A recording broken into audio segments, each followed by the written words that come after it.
Module 4, Parents' Right PSA video.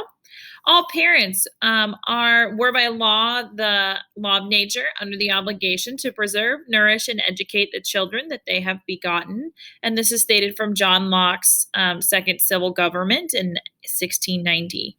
This is which puts the authority into the parents' hands to govern the minority of their children.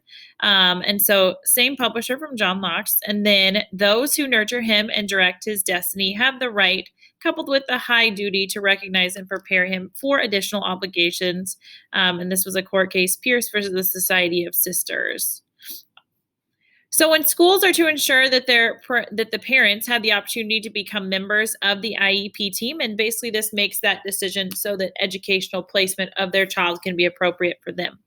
Any person that's acting as a parent means it's someone who's like a grandparent, a step parent, a relative, whom has child responsibilities that are legally responsible for that child. And so it could be a biological parent, it could be someone acting as a parent, a legal guardian, an appointed education official, a foster parent. So for example, a student that I have her mother is deployed, so they have a family friend that is raising them while the mom is deployed.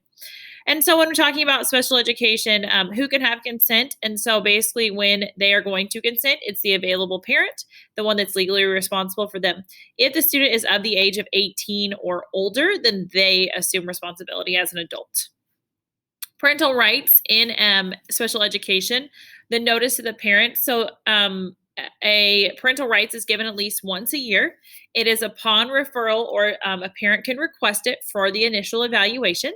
The first formal complaint or due process complaints are filed in a school year. They are upon disciplinary removal from the school if that continues to be a change in placement, or upon parent request.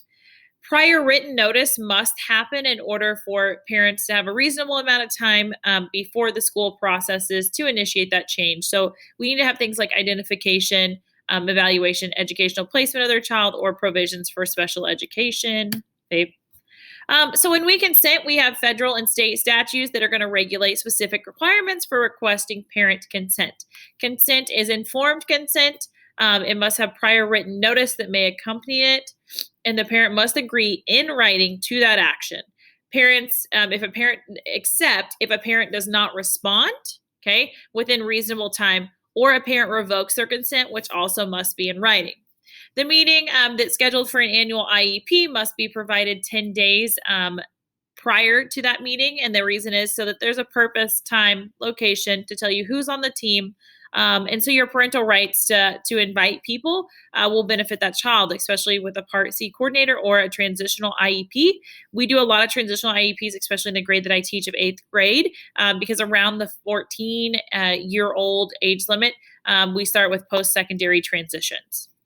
Due process hearings. You or your school district may file a due process hearing in the matter of a proposal or a refusal, in identification, evaluation, or an educational placement of your child. Manifestation is is conducted if there is direct or substantial relationship that's hurting that student's disability. And so that may question if the district has failure to implement his or her IEP due to behavioral and things that may require manifestation. Last but not least is that parents have the right to do all of the following. You have the right to communicate, inform, be an active engagement in the learning process. So what that basically means is that start at home with the learning process, a safe environment here at school away from like harassment, physical or mental abuse. Educate your child first. We want you to educate your child in things that are important to you, your culture, your traditions. Be an advocate for your child. And then access to school staff. We want you to have access at any point in time to school staff as needed.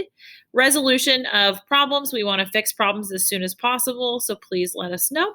And then access to qualified services. So what this basically means is 504s, IEPs, that sort of thing, if your student qualifies.